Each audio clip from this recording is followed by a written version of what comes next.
15절까지 천천히 함께 하도록 하겠습니다. 자, 또 산에 오르사 자기가 원하는 자들을 부르시니 나아온지라.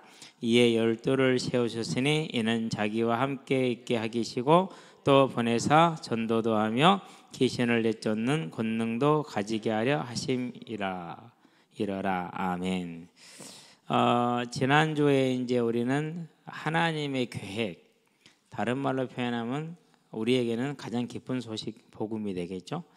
그 계획이 뭐였느냐? 신락원을 복락원으로 회복하는 것이 하나님의 계획이다라고 말씀을 받았어요. 이 주제는 절대로 놓치면 안 됩니다. 모든 성경과 모든 신앙생활에 절대 놓쳐서는 안 되는 것이 이 하나님의 계획입니다. 여기에서 이제 놓치게 되면은 교회가 틀린 방향으로 정말 열심히 가게 됩니다. 그런 이제 오류를 범할 수 있기 때문에 절대 놓치지 말게 되기를 바라고요. 성경을 해석하고 삶을 정립하는데 제일 중요한 기초석입니다. 자, 그러면 오늘은 이제 뭡니까? 이제 하나님께서 원하는 자들을 부르셨다 이렇게 얘기를 합니다. 두 가지 부름이 있습니다. 원하는 자들을 부르는데 두 가지 부름인데 그 하나가 복락원으로의 초대, 곧 구원으로의 초대입니다. 다른 하나는 사명으로의 초대입니다. 구원으로의 초대는 이제 뭘 말하는 겁니까?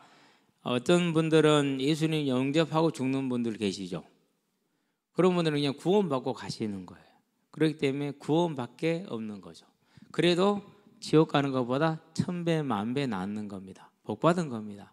은혜 있는 거고요. 이런 이제 구원으로의 초대가 있습니다. 이런 이제 구원으로 초대를 제가 복락원으로 초대다 이렇게 얘기를 했습니다. 함께 자 원하는 자들을 불렀다. 창세기 3장 15절은 우리가 알지 못할 때 계획하지 못할 때 주신 말씀입니다. 그리고 25장 23절은 리브가가 아이를 가졌는데 결혼한 지 20년 만에 아이를 가졌어요. 이삭이 60세 되던 해에. 그랬는데 이게 쌍태라. 그래가지고 이제 한 5개월 정도 되면 이제 조금씩 움직이기 시작을 한단 말이요. 한 5개월이 맞는지는 모르겠어요. 5살 낳았는데도 다 까먹었어요. 근데 이것들이 싸우는 거라. 얼마나 그러니까 이제 엄마가 자다가도 깜짝 놀래. 자다가 얘가 발길질 하잖아요. 그럼 깜짝 놀라서 깨거든요. 근데 둘이 싸워요. 그러면 그것이 몇 배가 되잖아요. 그렇죠? 예. 그러니까 이제 엄마가 너무 아프고 힘들어서 하나님 왜 이럽니까 기도했어요. 그럴 때 하나님이 뭐라고 말씀하셨어요? 큰 자가 작은 자를 섬기리라. 그러니까 복락원으로의 초대는 뭘 말하는 거예요? 완전한 하나님의 주권이에요. 저와 여러분은 그 하나님의 주권으로 선택받았고 그 하나님의 주권으로 예수를 주와 그리스도로 시인하게 됐고 믿게 된 겁니다. 감사할 일이죠. 그렇죠? 이 부르심을 우리는 최고로 복된 부르심임을 잊지 마시게 되길 바랍니다. 자, 그러면서 이걸 또 이렇게 이제 모세에게 말씀을 하십니다. 이스라엘 백성이 모세가 시내산에 올라가서 40일 동안 안 내려왔죠. 근데 이제 며칠 동안 안 내려오니까 불안해가지고요. 모세 죽었는갑다. 새로운 지도자를 세우자. 안 그러겠습니까? 먹을 걸 들고 올라간 게 아니에요. 아무것도 가지지 않고 갔어요. 그래서 이제 10일 지나 20일 지났으니까 굶어 죽었을 수 있잖아요. 그렇죠? 라고 생각하는 것은 대단히 멍청한 생각입니다. 산에 같이 올라갔는데 올라가지 않고 중간에 누가 있어요? 여호수아가 있잖아요. 여호수아한테까지는 가볼 수 있거든요. 가서 확인해 보면 되는 거예요.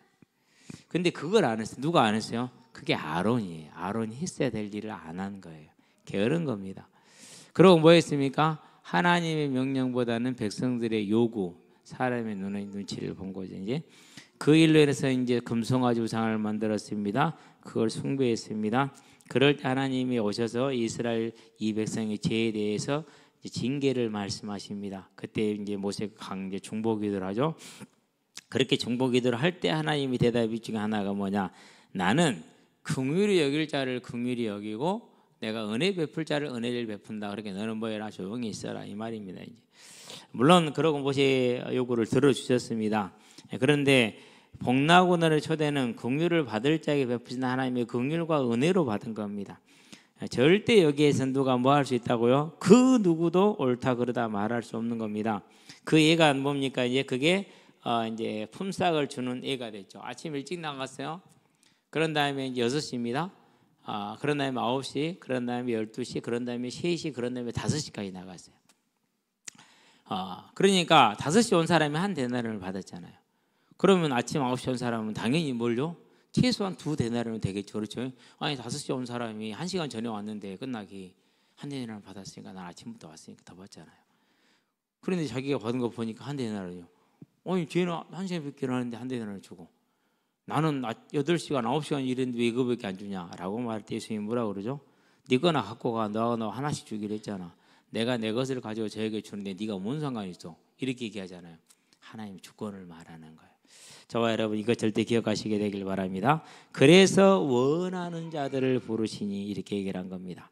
요한복음 1장입니다. 11절 자기 땅에 오면 자기 백성 영접지 않습니다. 12절 영접하는 자 곧 그 이름을 믿는 자들에게는 하나님의 자녀가 됩니다. 13절 혈통으로나 육적으로나 사람의 뜻으로 된 것이 아니라 하나님의 주권이다라고 말합니다. 6장 44절입니다. 아버지께서는 내게로 이끌지 않으면 아무도 나에게 나올 수 없다라고 말합니다. 65절입니다. 마찬가지 얘기를 또 하십니다.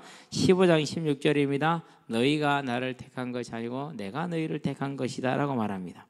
이 복락원의 초대는 절대적인 하나님의 주권입니다. 자, 13장입니다. 사도행전 48절.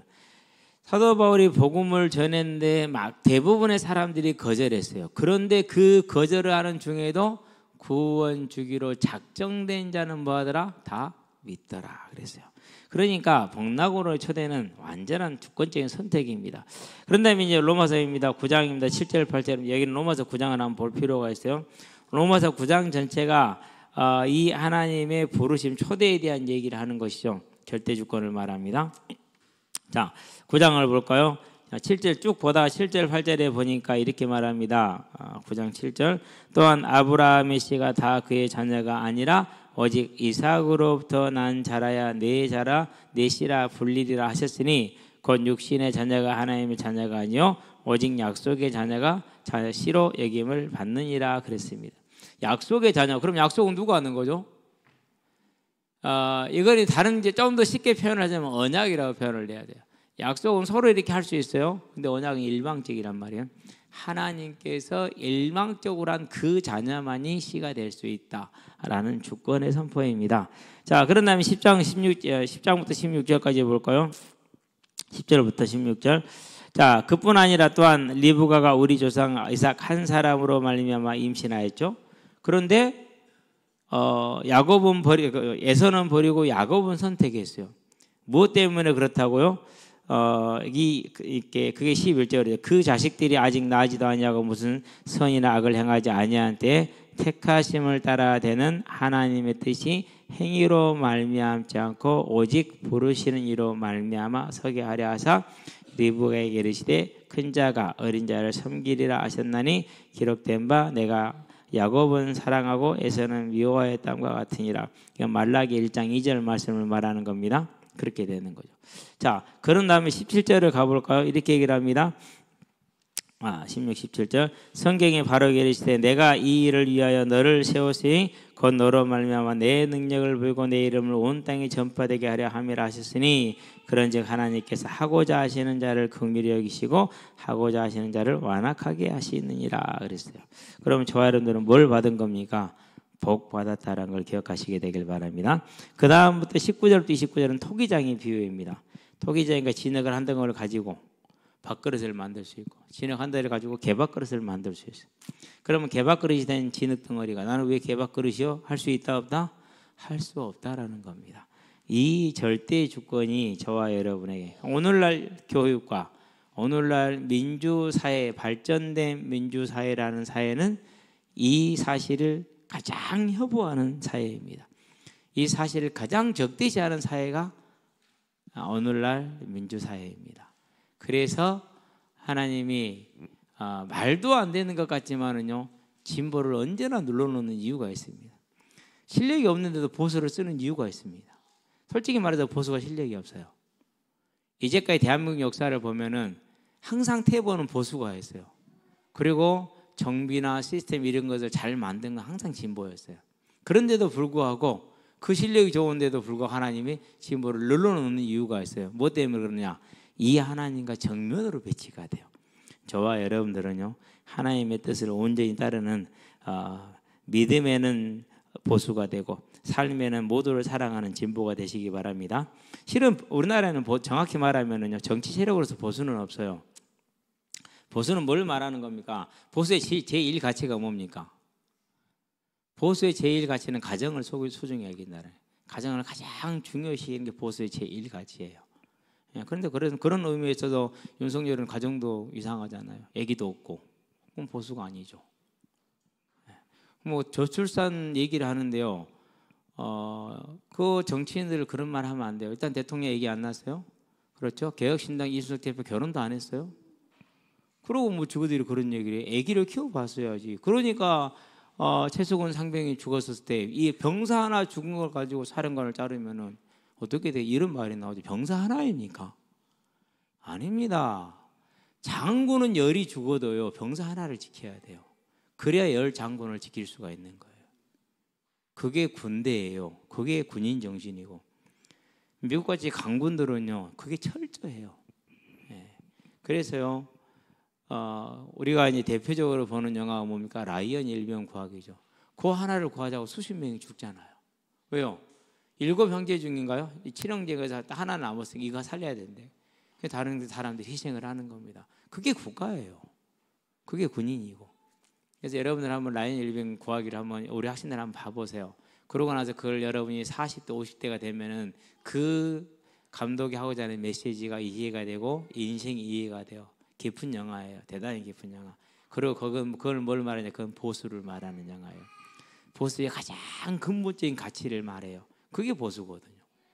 그런 부분에서 저는 이제 정치 시간 아니지만 유승민 의원을 상당히 좀 뭐라고 하나 괜찮게 생각을 해요. 정확하게 이렇게 그런 입지에서 얘기를 하기 때문에 잘 됐으면 좋겠어요. 대한민국을 위해서, 저 여러분 특히 우리 후대들을 위해서 그 사람이 잘 돼야 돼요.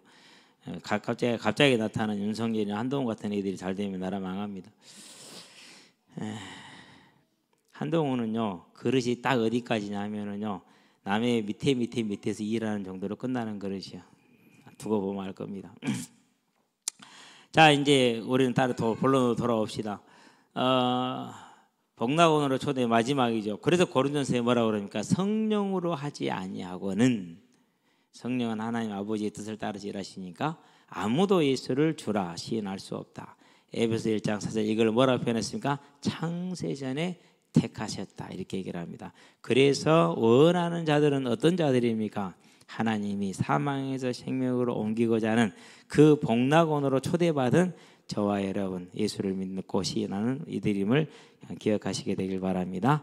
이게 복입니다. 다른 복 찾지 마시고 이미 복을 다 받았음을 기억하게 되길 바랍니다. 3절 세 번째, 자, 두 번째 이제 부르심이 뭡니까? 사명으로의 부르심입니다.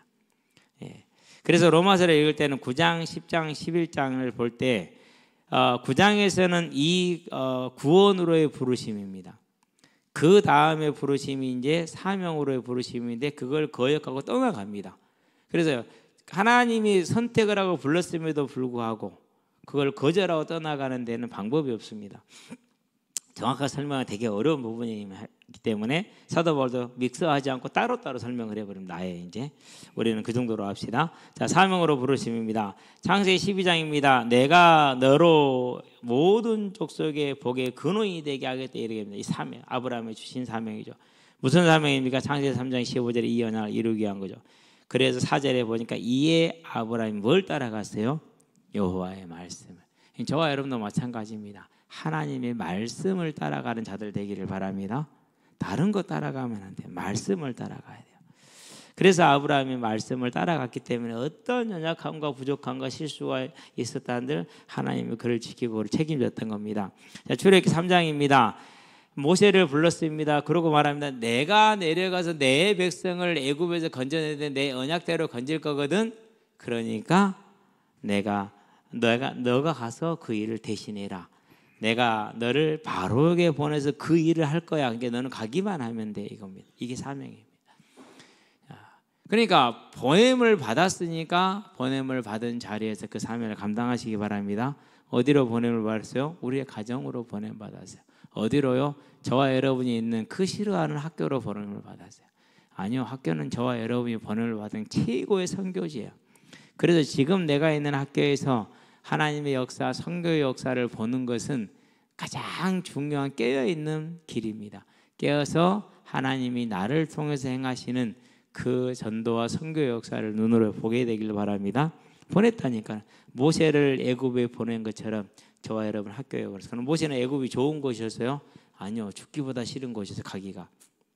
그런데도 불구하고 보내시니까 어쩔 수 없이 6번 거절하다가 죽을 뻔하고 가는 겁니다. 지금 저와 여러분은 그냥 가라갈 때 이사야처럼 뭐 하면 됩니까? 손을 딱 들게 되길 바랍니다. 자, 사무엘상 15장입니다. 18절입니다. 사울 왕이 하나님의 부름과 명령을 어겼어요. 아말렉을 진멸하라고 그랬는데 탐심을 부렸거든요. 그래서 하나님이 뭐라고 그 사명에 대해서 응답하지 않을 때 왕보다 나은 이웃에게 왕의 자리를 빼앗아 주셨나이다 이렇게 선포됩니다. 그 왕보다 나은 이웃이 누구였어요? 그게 16장 10절에 12절에 보니까 이가 그다 그랬어요. 다윗이에요. 7 형들이 아니고 다윗이라는 겁니다. 저와 여러분들은 그래서요, 이러한 사명으로 부름을 받은 것을 감사히 여기고 기뻐하시면서 힘있게 나가게 되길 바랍니다. 에레미야입니다. 내 모든 선지자들이 마찬가지입니다만은 여호와의 말씀이 누구에게 임하니라? 에레미야에게. 에레미야가 나선 게 아니라 하나님의 말씀이 임해서 에레미야가 있는 겁니다. 저와 여러분이 에레미야처럼 다윗처럼 이가 그니라는 게 부름받았다는 사실을 기억하게 되길 바랍니다. 그래서 이번 수련회 저와 여러분들이 주어진 역할들이 있죠. 그렇죠? 그것을 어떻게 생각을 해야 됩니까? 하나님이 아브라함을 부른 것처럼, 모세를 부른 것처럼, 다윗을 부른 것처럼, 에레미야를 부른 것처럼, 이사야를 부른 것처럼 나를 부르신 겁니다. 그 일에 저와 여러분 충성할 수 있게 되길 바랍니다. 마가복음 3장 14절입니다. 그래서 오늘 보니까 뭐라고 그랬습니까? 자기와 함께 있게 하시고 또 보내사 전도도 하며 귀신을 내쫓는 권능도 가지게 하려 함이라. 사명에 대한 부르심입니다. 이 부르심에 저와 여러분은 충성해서 언제나 일생 동안 하나님의 뜻을 이루게 되길 바랍니다. 그래서 마태복음 28장입니다. 너거는 가라 이렇게 얘기를 합니다. 사도행전 9장입니다. 뭐라고 말합니까? 나의 택한 그릇이다. 이방인과 임금들과 유대인들을 위하여 택한 나의 그릇이다. 내가 그가 얼마나 나를 위하여 고난을 받아야 할 것을 너에게 그에게 보이리라. 그러니 너는 가서 바울에게 이 사명을 전하라라고 이제 아나니아에게 말씀하지 않습니까? 저와 여러분들은 이 하나님의 택한 그릇입니다. 그래서 이 택함을 받았으니까 베드로처럼 나는 이런 거 안 해요라고 하지 마시게 되길 바랍니다. 시키면은 하면 됩니다. 베드로가 뭐라고 그러세요? 잡아서 먹으라. 나 이런 거 안 먹어 해버렸잖아요. 그래서 어떻게 됩니까? 그래서 이제 베드로는 유대인이라는 그 한정된 1%도 안 되는 그 한정된 사역에 머물고 99.999%를 누구한테 넘겨줬어요? 바울에게 넘기잖아요. 저와 여러분들은요, 하나님의 택한 것으로서 원하는 자라는 사실을 알고 이번 여름 수련회와 또 일생이 그 하나님의 일에 쓰임받게 하시기를 바랍니다. 기도합시다. 살아계신 아버지 하나님, 우리를 구원으로 부르시고 사명으로 부르셔서 오늘 이 자리에 이 시간에 있게 하신 것을 감사를 드립니다. 이 하나님의 부름에 우리가 충성하게 하셔서 그 충성의 하루하루가 모여서 여름 수련회가 되고 또 2025년 겨울 수련회가 되고 주님 오시는 그날까지 우리의 철로 여정이 되어질 수 있도록 주님 우리를 붙드시고 인도하셔서 주 앞에 섰을 때 잘했다 착하고 충성된 종이라는 하나님의 인정을 얻는 아름다운 믿음의 삶으로 서게 하셨으니 설 수 있도록 은혜를 충분히 더해주시기를 그리스도신 예수의 이름으로 감사하며 기도합니다. 아멘. 이제는 우리 주 예수 그리스도의 십자가 대속의 은혜와 독생자 예수를 죄인을 위해 아끼지 아니하고 내어주신 우리 하나님 아버지의 무한하신 사랑과 지금도 죄인을 생명과 의와 영화의 길로 인도하시는 성령의 내주 교통 역사하심이 하나님의 부르심을 입어 구원을 받고 하나님의 부르심을 입어 이 생명의 복음을 전하는 증인으로 세워진 우리 모든 조장들과 이 자리에 모인 모든 이들의 머리 위에 복음의 진로 위에 지금으로부터 영원토록 함께 계실지어다. 아멘.